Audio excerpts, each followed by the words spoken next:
What's going on, everybody? It's Craig from MobileTechTalk again, and we're looking at a new product today from Venturer. It's the BravoWin 10KT. Just rolls off the tongue, doesn't it? So it's a 2-in-1 mini notebook running Windows 10. As you can see here from the picture, it detaches into a keyboard portion and a tablet portion. So we're going to unbox this, take a first look, and see what our first impressions are.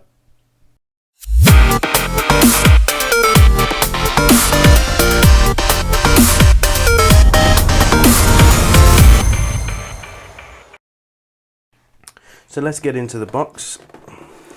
So we were sent this to have a bit of a look at. It's a new product. It's £149.99 from Amazon. There's also a £199 version, which is actually the 11-inch version, I believe.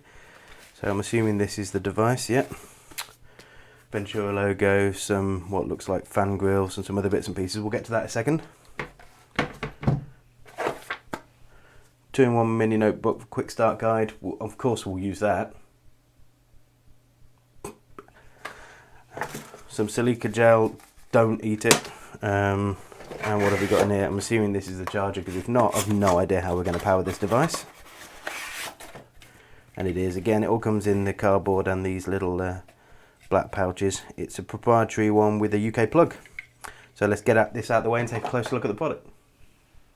Okay guys, we're back with the BravoWin 10KT. It's called a 10KT because it has a 10-inch screen, but there's also one called an EliteWin, which is a EliteWin 11KT, which guess what, has 11-inch screen. This one has a resolution of 1280 by 800, so slightly better than 720p. It's an IPS display, comes with Windows 10. It also has Office Mobile included. The EliteWin, the 11KT, actually has a trial for Office 365 in there as well.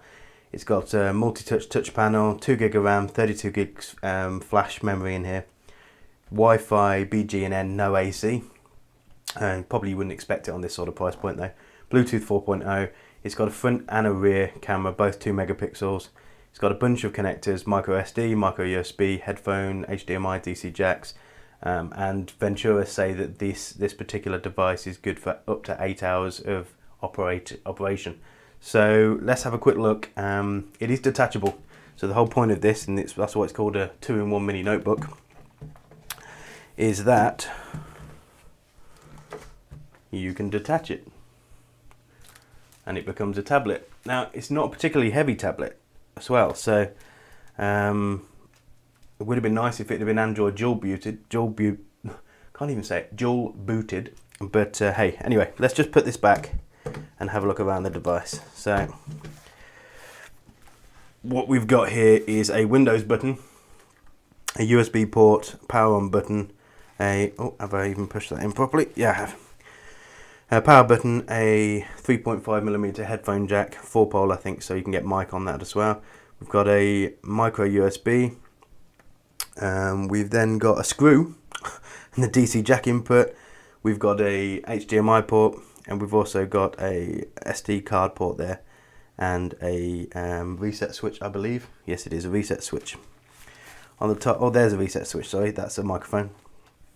We've got our volumes for controlling when this is in tablet mode. There's our camera, which is strangely offset, but if you're using it in portrait mode as a tablet, it's not going to be too bad. And some vents there.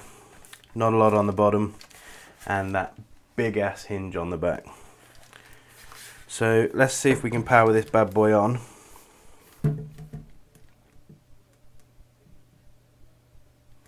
See if we've got any juice. Okay, we're back. It just took a couple of minutes to set up the Wi-Fi password and the normal sort of things that you'd expect with Windows 10. Put an account in there and actually get it to the screen. And yeah, I've got a few first impressions. So to start with, the keyboard shift on the left-hand side is 4 times the size of the keyboard shift on the right-hand side. For me, that's a no-no. I use shift on the right-hand side an awful lot, and I'm pressing page up or the arrow up button all the time. The other thing is that whilst the hinge is quite sturdy, if you can see what it's actually doing it's moving the entire keyboard up, which is fine for typing. However, if I then start to touch you can see it moving quite a lot. So it's not actually that sturdy. I've pushed it all the way in, it's clicked all the way in, and using the touch screen when it's in this mode is a little bit difficult, but it seems responsive enough. Let's just See if we can type something. You just see I messed up there because I can't type properly.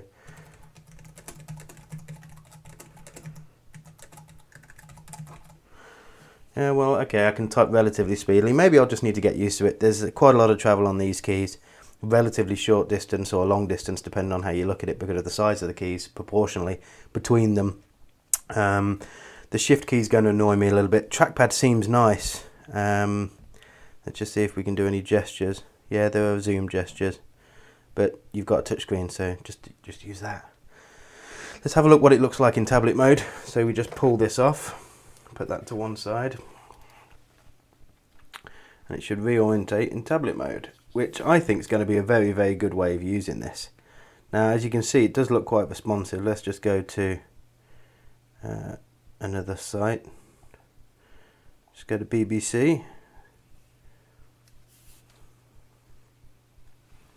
Had to press with my knuckle there because I've cut half my finger off. Let's just see how long this kind of takes. So, even though it's still loading, well, it was still loading a little bit, it's still relatively responsive, and we've got pinch to zoom in there as well. So, as a tablet, I think this is going to be a really nice little device. So the little Windows key at the top's a bit strange. Oh no, I don't want to do that. The plus and minus on the back will take some getting used to in terms of the volume, but I actually think this is going to be a nice little device. I use a Chromebook when I'm out and about and I just want to complete some basic tasks, so maybe this sort of thing for £199.99 from Amazon, or even the 11-inch one for £199 is going to be a good way to go. Thanks for watching this video. We'll be putting the Venturer BravoWin 10KT through its paces over the next week or so be sure to check back for the full review. In the meantime, like and subscribe and check out more of our content. We'll see you on the next one.